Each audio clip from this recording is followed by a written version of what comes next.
Hi everyone, I'm Sylvia. I'm a breast cancer survivor, and while going through cancer, I spent hours researching health topics.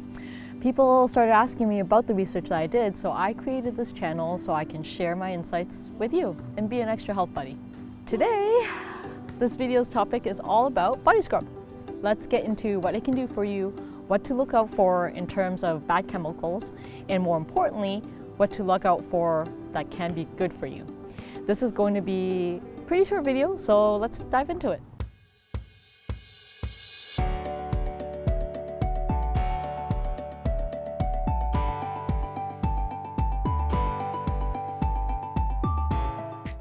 Okay, so why body scrubs? What can they do for you? Well, exfoliation eliminates the outer layer to expose the newer skin beneath. This peeling of the outer layer unclogs pores, keeps skin cleansed, and helps lessen acne breakouts. Routine exfoliation gives the skin a more luminous appearance and a softer feel. Over time, it can help to diminish the appearance of wrinkles and will promote the skin's firmness and tone.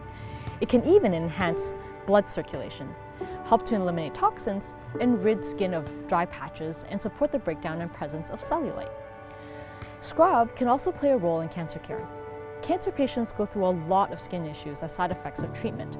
Chemotherapy can cause dry, itchy, red skin. Stem cell transplants can cause rash or blisters, and targeted therapy can cause dry skin and nail problems. And of course, radiation can be just like a sunburn. When I had it, I got sores that were painful and wet. So of course, the National Cancer Institute recommends moisturizer. And I see this same hydration recommendation on many cancer websites. I also have a whole video on skin cream on this channel. But less talked about is the potential role of scrub in skin hydration. In one study I found, researchers studied the effect of exfoliating facial cleanser, and they found that scrub particles can increase skin conductance, which makes moisturizer afterward way more effective. A lot of people waste lotion, so the engineer in me really loves the idea of increased efficiency of lotion by using a scrub first. But also, research suggests that when cancer patients are able to anticipate therapy side effects, the effects are less anxiety-provoking, and skincare management can fulfill an anticipatory coping role. So not only can providing skincare to a cancer patient help with their side effects, it may help them to feel better in control of the changes happening to their body. Camellia Britton wrote on her blog that she used scrub once a week during chemo. So even though a lot of Cancer Institute websites don't really mention scrub or caution its use when your skin is sensitive and cracked, which I also caution, here we are. For me, it's all about finding what works for you. This is why I include a body scrub in the Amidira care boxes. It's a great organic turmeric and neem one, smells amazing, and plus scrubs are easy to make at home. So if you don't want to buy, you can always do it yourself. So of course, scrub isn't for everybody, especially if you have cracked skin or wounds. So as usual, I recommend you consult a professional if you have questions. Okay, so if you're buying scrub, what should you look out for? One big thing is microbeads. Microbeads are round, small plastic beads that are found in most conventional exfoliation products, and over the last decade have started to cause quite a stir in the environmental and activism world.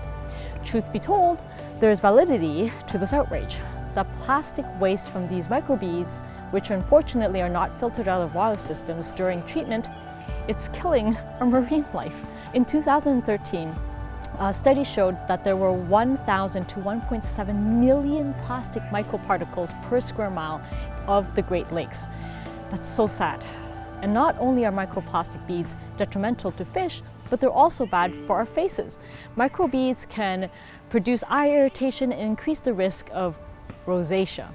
It's no surprise that Illinois was one of the first states to ban the microbeads back in June 2014. The Campaign for Safe Cosmetics, which is a project started by a bunch of organizations, including the breast cancer that are involved in breast cancer prevention, they have a list of top contaminants to avoid, which I'll include a link to in the video description. And they do it for all cosmetics, not just for creams, and they mention things like phthalates, which are linked to cancer and banned in the EU, petroleum jelly when it's not refined properly, and so on. I went through some of this stuff in my video about skin creams, so I won't go through it all again here, but I'll leave it, again, the link in the video description for you to take a look at. So what should you be looking for instead? There are some great natural ingredient alternatives that are in scrubs, and here are 4 that I really like. 1, sugar. It's perfect for whole body use. It's a great exfoliant because it helps with clearing pores and can prevent moisture loss in the skin. Sugar is normally a great option for people dealing with eczema or skin sensitivities since it's non-irritating. Granulated coffee is another one. It makes your skin feel smoother, plus the caffeine has a tightening effect that can visibly help manage cellulite. One literature review I found says that there's a growing body of evidence suggesting that caffeine and other nutrients contained in coffee may protect against melanoma and non-melanoma skin cancer. I make coffee pretty often at home, and I love to use the leftover grounds to make a scrub. It's better than throwing it out when you're done with the coffee, so it's super easy. If you want to know how, just follow the link to my demo video. Grains and oats can add moisture and soothe the skin. Again, these are exfoliating agents, and they're great options for those with sensitive or dry skin. Colloidal oatmeal has likewise been used to soothe skin irritation or dryness caused by radiation treatments for cancer, although not necessarily in a scrub form. My pediatrician recommends oat baths for my boys' eczemas, and you just dump oats into the bath and soak. Last one is salt. Salt-based scrubs enhance skin softening and exfoliation. Sea salt, for example, is a great exfoliant for psoriasis sufferers, but should not be used more than once a week. Now, these are just a few examples of eco-friendly ingredients that won't damage the environment and will serve as a healthier option for your skin. Purchasing scrubs are normally affordable since the ingredients that are in it are anything but complex, and these can range from finely ground exfoliants, which are usually applied to the face area, or larger ground ingredients are ideal for the entire body. Of course, you can always make the scrub at home yourself. Before we end, just my usual words of caution. Scrubs are abrasive, and there is such a thing as too much scrubbing. Dermatologists all recommend easing into an exfoliation routine with just 1 or 2 days per week, and then working your way up to no more than 4 days per week. And from there, only if your skin doesn't become too dry or irritated should you continue. Body scrubs also have a shelf life. Scrubs with only sugar and salt and oil can last a few months, and in some cases can even last a whole year, as long as they're not contaminated with water content. Conventional store-bought scrubs have an expiration date on their packaging of the label, but these can last anywhere between 6 months to 12 months. So make sure you check it out. And lastly, a product that's still sealed customarily has a shelf life for at least 2 to 4 years. Last thing to note, I'm not a dermatologist, just a cancer survivor who wants to share my own findings with you, so please talk to a doctor if you need help. As usual, I'll be posting the links to all my research in the video description and encourage you to do your own reading. Okay, and that's it for scrubs. If you're wondering how to look out for bad ingredients in skincare in general, check out my other video on using EWG's Skin Deep database. You can look up a lot of brands and even build your own report, so hope to see you there.